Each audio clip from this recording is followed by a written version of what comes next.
ازيكم يا جماعه؟ بعد موضوع ريان الله يرحمه، طبعا وقلوبنا كلها متكسره عليه، كلنا زعلانين عليه.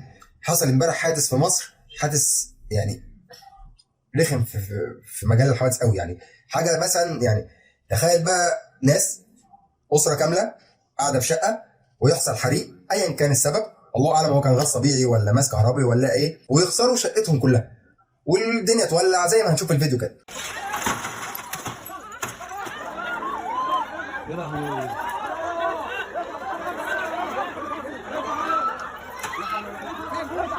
هي جوه.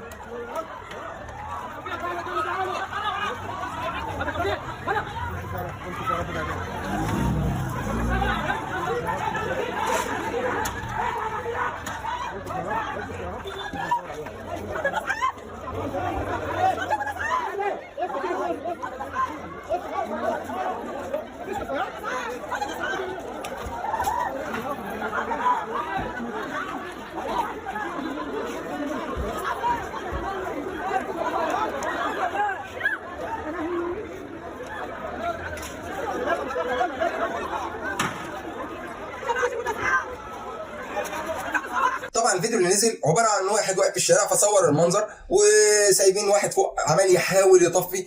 يا جماعه انا مش فاهم ايه فكره ان انا اقف تحت اصوت والطم وافضل ماسك الكاميرا مصور كده. انا مش فاهم ايه فكره اصلا توضيح التصوير. هل انت ما صورت انا يعني حياتي اللي فوق اتنقذوا؟ اديك اهو انت وانت بتصور والناس عماله تصور، ادي في طفل 8 شهور فوق توفى، والله اعلم ايه الباقي. والاخبار انا بدور من امبارح لغايه النهارده على اي حاجه عن ملابسات القضيه او يعني اي حاجه نظهرها في الفيديو، في قليل قوي. طب انت الفيديو بتاعك هتظهر وعرفنا ماشي، خلي واحد يصور والباقي كله يطلع يطفي يا جماعه. ما يبقاش بنت 8 شهور تتوفى عشان خاطر، يعني كفايه ان انا خسرت شقتي وولعت وعملت واخسر كمان من بنتي يعني. فيا جماعه بطلوا شويه تصوير، ركزوا على القضيه. شقه بتولع نطلع نطفيها.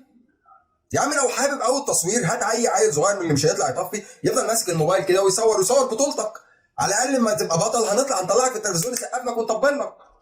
لكن ما تسيبوش الشقه تولع بالمنظر ده وتسيبوا واحد يا عيني عمال يكسر في الازاز زي ما انتم شايفين، وواحد تاني عمال يحاول مش عارف ايه، والشقه مولعه. طبعا كالعاده المطافي بتيجي متاخر بعد ما الشقه تولع، والاسعاف هتيجي متاخر بعد ما الناس هتموت، ولا اي لا حياه لمن تنادي.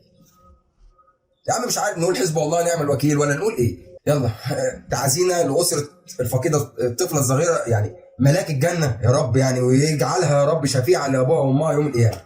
يعني تعازي ليها والله يرحمها ويصبر قلبكم على المصيبتين، على مصيبه موت البنت وعلى مصيبه حريق الشقه. الله يرحمه.